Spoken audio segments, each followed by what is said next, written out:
absolutely nuts.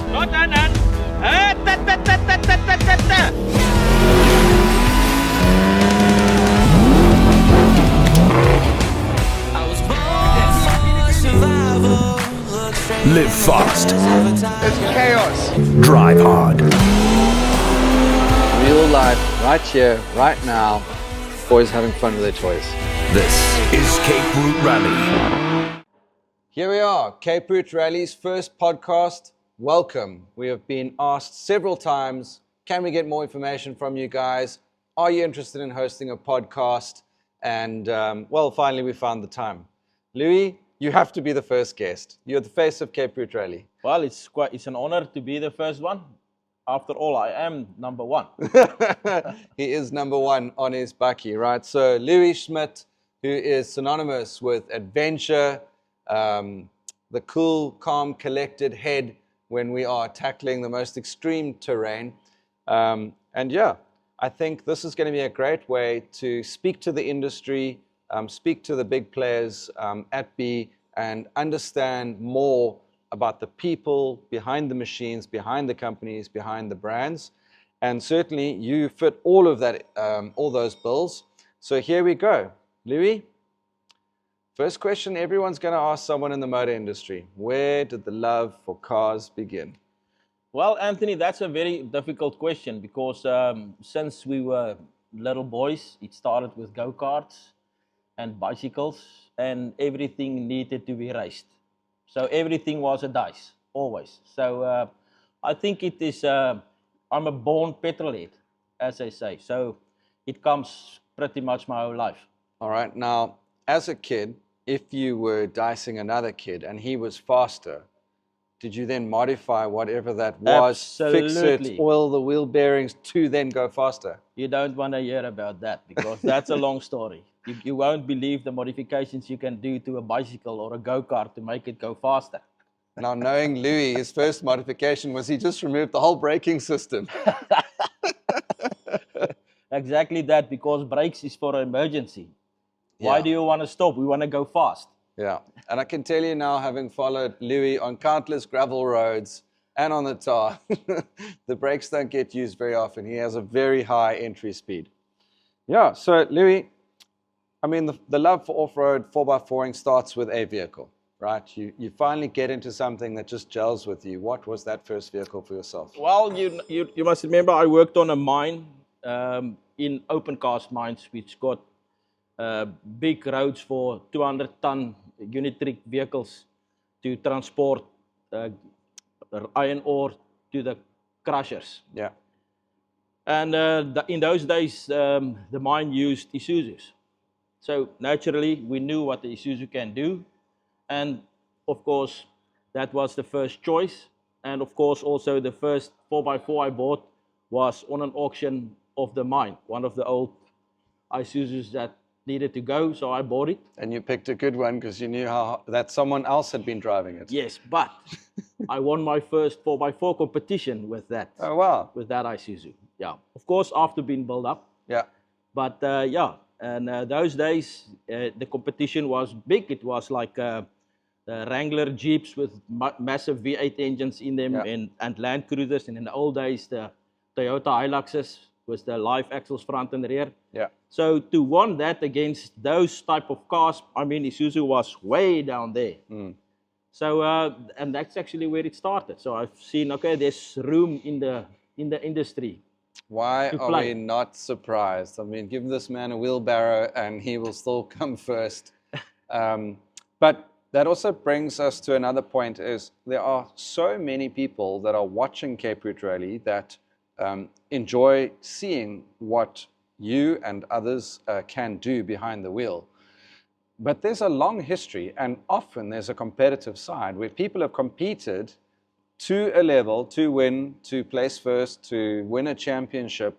And now Cape Route Rally is more of a weekend warrior, extreme fun event where sometimes you don't want to go over the limit or climb that hill. In a competition, if you don't do it, you're coming last. Correct.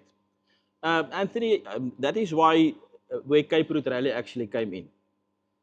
We don't want that competition. Because as soon as you start getting competition into anything, people start drifting apart. And then it's head bumps all the time, and everyone, now I'm better than you, you better, and this is, you crooked, you cheated, this is not right.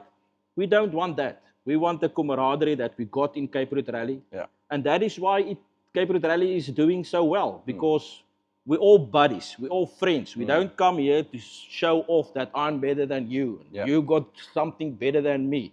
We compare on a more or less level playing field. Doesn't matter if you come with a small vehicle or a vehicle that can't do anything. You jump in with a buddy, you leave your car, you jump in with a buddy, you still enjoy it. Everyone is still happy. Everyone talks around the fire tonight. Yeah. There's no tug of war the whole time. So that's what makes it lekker.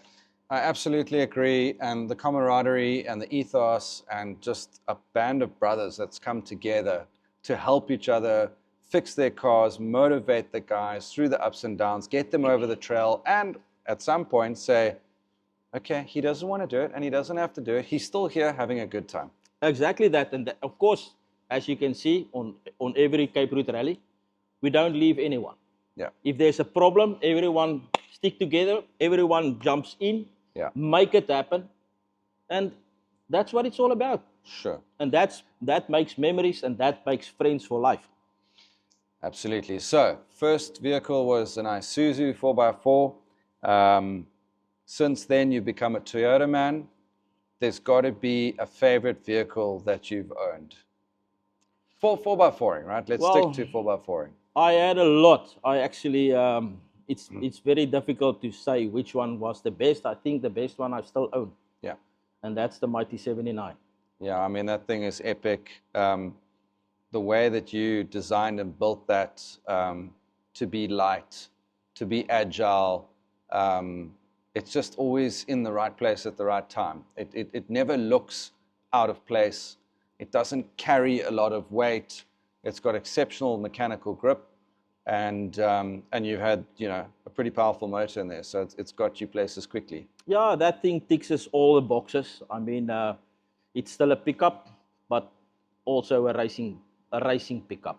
Sure. So yeah, I'm quite happy with it, and I don't think I want to change it to anything else. But I must tell you, I miss my little baby cruiser, Tola. Tolaiki. You know, that is actually the thing, the one pickup that actually brought me to this point. I think we're going to have to go into the archives, because I've done a DSX adventure with Louis pre-COVID times, and Tolaki was there, and this little car, you could not believe how fast it was and where it went. And I'm sure we've got some footage of that thing. Definitely, yeah. What a machine. And obviously it had an unfortunate demise with, I think you had a shop fire or something. Yeah. So we're busy with it. Just can't get to it, spend all the time on it that we need, but it's going to run again. So pretty soon we'll show the public that little Tolaiki, and he's going to lead a Cape Root Rally one of these days. Yeah, and it also just goes to show that it doesn't have to be a big 4x4. No. We've seen that with the guy that came in Hardline Hex with the Suzuki. With the Suzuki Jimny. Yes, it was a highly modified car, but he was a pretty sensible head behind the wheel. He had the mantra to go and get it done. And Tolaki's kind of like that. If you're ready to go, and it also just shows how weight is so important. Absolutely. Yeah, I mean, through the spectrum. It doesn't matter if it's your bicycle, your airplane, your 4x4, your motorcycle, even your own body. Yeah. Weight is a killer for everything. So how many times have we had Cape Root rallies where guys have arrived with rooftop tents and this, and we're going, guys, keep the weight low. You know, literally take the bare essentials. And I remember when I dropped off my big black patrol at JP's shop, and he had to clean it out for some reason. And he had all these boxes of stuff, and he looked at me and he said, "What are you doing? Are you living in this car?" And his words to me that have stuck is, he said, less home, more race car. Yes, exactly that. That's exactly how I go now. If I pack light, from clothing to the amount of beer that we bring with, knowing that you can get that stuff en route the way we do Cape Root Rally. Travel light. You know, even a super big long-range tank not always necessary. You want all the weight to be nice and low and out of the vehicle. Exactly. Yeah. Okay, so I mean, Cape Route Rally has now been going for some time. I don't know how many challenges we've done, but it's over 20 events now. I mean, we've got them stuck up around Motor Village, and they're certainly stacking up. I've been asked, what are some of my favorite moments and what's my favorite event? I don't have one. So you may have one. You may have one event that was your favorite event. I mean, they all have their own unique highlights, but Yes. name a few for us. Well, to name the first one that stand out for me as on the early days of Cape Route Rally was the first Crackhill we did with JP and the Blue Patrol. Mm-hmm. That one it was so fast. It was unbelievably fast. Every next obstacle, every next challenge, it was just on it the whole time. The late night to get your car fixed. All of the guys dig in. We didn't have a lot of sleep. No one had a lot of sleep. It was so on it the whole time. And we didn't manage to do another one like that. That was like the whole time. It was just pressure from the word go up to the end. That was also the one that we did, Tolas at Klip.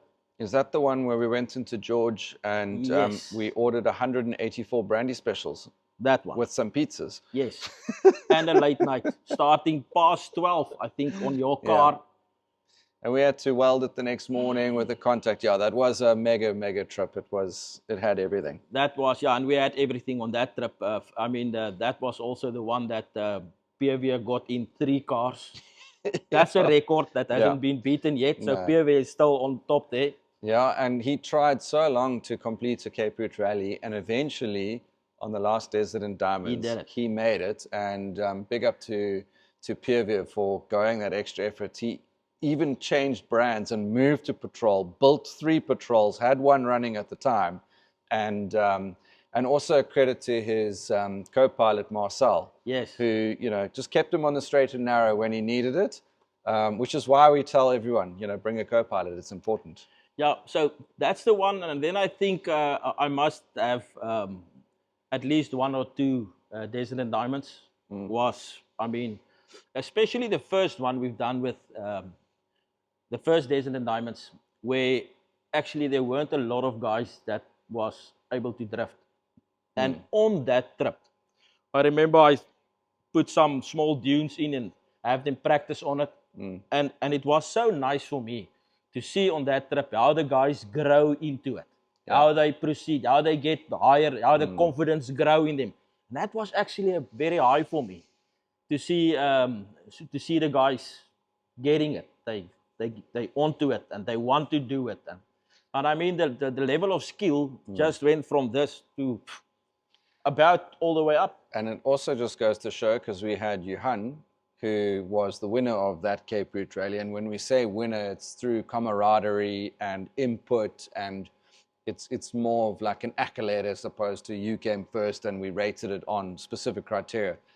But Johan was in his Prado with just the right kit needed to drift through the dunes. He didn't have massive V8 power, and the guy showed that he could still do it. Yes. And I think a lot of people looked at that and thought, wow, look at this guy. He's got like 17 years of dune experience in Namibia, and he's just so cool, calm, and collected. Spot on. Yeah. So, what about a favorite destination then that we've been to? Well, I must say the favorite destination is, it must go to Johannesburg.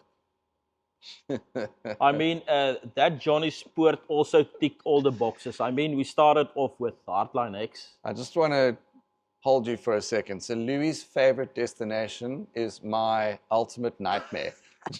Whilst this X lying awake going, I can't wait to get to Johannesburg. I'm having nightmares about myself, my car, and everyone else around me. Yeah, so I know exactly how you feel, because from the first time I've done Johannesburg, it intimidated me. That was also my nanas. When I got there, the first time I thought, no, there's no way, this is not possible. And let me tell you, the first one wasn't that bad. The second one, I actually stopped breathing. I was so concentrated, I was so on it and so focused that I literally stopped breathing. And I only realized that when I stopped on top, I realized I'm out of breath. I didn't. Yeah. So, and of course, Hyper focused. yes, that comes with experience. Change that. So every time I've done Johannesburg, I said, never again. No, I'm not going to. I don't need to There's do no this. need to No, come back I there. don't need to do this again. And then one of your buddies says, but I haven't done it. Can I go in my big Yeah. car? So then when we did it downhill on the first Cape Route Rally, I thought, no, man, this is not that bad. It's doable. So and that's why when we did it, it wasn't intimidating at all. Look, you and a few people proved that it is doable. It is absolutely So, doable. I mean, you need the right experience, you need the right rig, the right conditions, and the right team around you to help get you through. But it certainly was doable, and we've seen that. Yeah. So yeah, it would be nice to get up more people, but I mean, stuff like PBS Jeep that broke a side shaft, you can do nothing about that. I think maybe we could get some more people up with a winch if we had more time, just to help them up. So yeah, maybe when we attempt it the next time, but I mean, as it is deteriorated now, the last time you've seen it, we're going to have to see. Yeah, you got to get there. Which way it's going to go. Sure. Time will tell. So as we can see, guys, it's a lifetime of experience, building cars, being in the 4x4 industry to get to that point. It's not a money thing. You can't just go and buy the best kit and think you're going to make it up there. You really need to know what you're doing. So I think that comes full circle to beginners, because we put on a tour where there is lots of stuff that is extreme, and we have had some beginners come and we try and ease them into it, but we also maybe steer them away from some obstacles when we realize that, you know, this could be dangerous for them. What is the first modification towards doing what we do that a beginner needs to do to his car? Well, it actually doesn't need a lot. I would say at least the suspension, because you need ground clearance. But on the other hand, then if you look at your vehicle, which is pretty much standard except for Dirty Life beadlock rims and proper tires. So again, depending on what vehicle you got, you need ground clearance. If you don't have proper ground clearance, you need proper underbody protection. Yeah. And then, of course, if you got at least one diff lock, you're good. But to go in places, if you want to stretch it that little bit further, that front diff lock comes in quite handy. Yeah. Yeah. And remember, diff locks saves your vehicle. It saves you from breaking more stuff, because you don't have to force that hard to get through obstacles. Sure. Because that's normally when you start to When you're bouncing bounce and it using and momentum. giving it that momentum, then that's where it bottoms out more.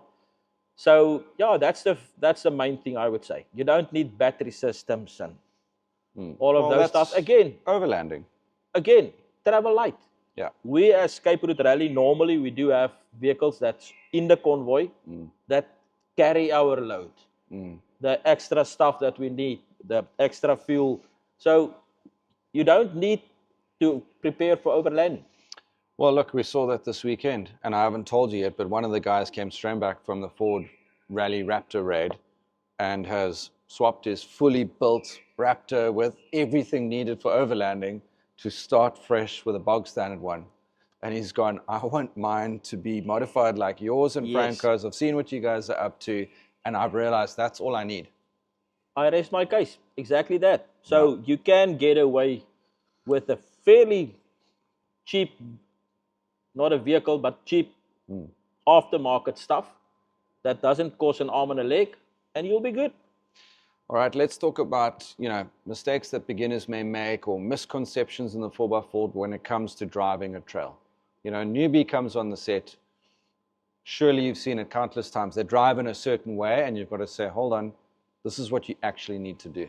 Okay, so yeah, the biggest problem, as we've seen on our trips as well, is tire pressures. Mm. I don't know why, but people are afraid to drop down tire pressures. So on the newer vehicles with the 18-inch and the 17-inch rims, it is a bit of a problem. So you can't deflate too much. But again, when we get to these big rigs with the big tires, I mean, that's your first line of defense. Yeah. So tire pressures. Yeah. So again, doesn't matter if it's standard. Don't be afraid to drop those tire pressures. I mean, if you can see on the 4 trips, we're going down to 1 bar. Mm. 1 bar, and we get pretty much everywhere. But that's on a low profile tire. Yeah. So if you go to 33s or maybe even bigger, it's not a problem to drop down to 0.6 bars.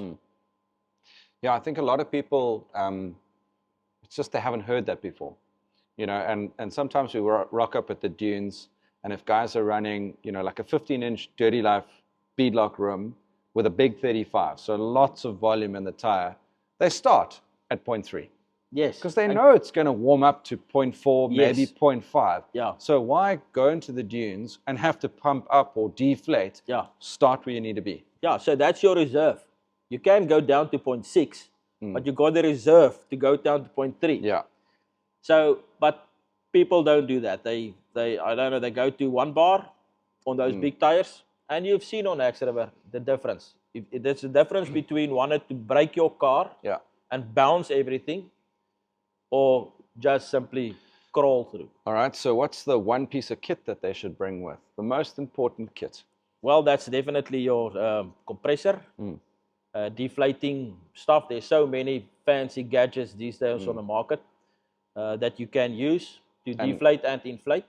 And if you have to list a couple of more essentials. Well, of course, you need your your Wild Dog recovery gear. That is absolutely crucial. That's actually a must in every vehicle. First, your recovery gear, your first aid kit, that's normal. And of course, if you don't have a proper jack place around your vehicle for a proper jack, you're going to struggle. So proper recovery points, Yeah. proper jacking points. I mean, that's actually basic. That's Yeah. but that then you need. can get yourself unstuck. Yeah. So very good idea to have your Wild Dog kit available. That's a very useful piece of equipment Yeah. at all times. So, I mean, you're in the 4x4 industry, right? You speak to the guys that own all these brands and they build all this cool kit. You've been doing this for close on 30 years. Where do you see this industry heading? Well, I see it's trending more towards overlanding. I can see that. I think the overlanding with the caravan scene and with the fully kitted pickup going into the bush, being independent or don't need anything is going. It's growing. Yeah. It's definitely growing that way. That's why we've seen when Cape Route Rally came along, I can see it. That the 4x4 scene, the normal weekend 4x4 guys, I think because of the vehicles getting more softer, plastic bumpers, doesn't have the proper approach angles, all of those stuff. They're also more expensive. People don't want to damage them when they do this 4x4 tracks. And I think that's the reason why it moved more towards camping and overlanding. And then what I see now is since Cape Route Rally started, people start getting back into the more rough scene like we do. It's definitely growing. I can see it up north as well. Places that's getting more busy. Now you can see more stuff going on YouTube of people doing these 4x4 trails.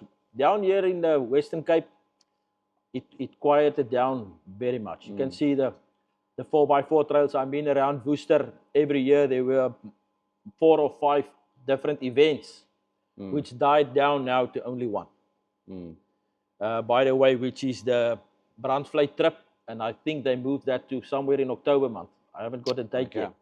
So I think we must join them on that, Fantastic. support them there, because that's the last one. And I mean, on the subject of cars, there's a lot of electronics that are coming in. I haven't seen electronic failures on our Cape Route rallies with more modern cars. No.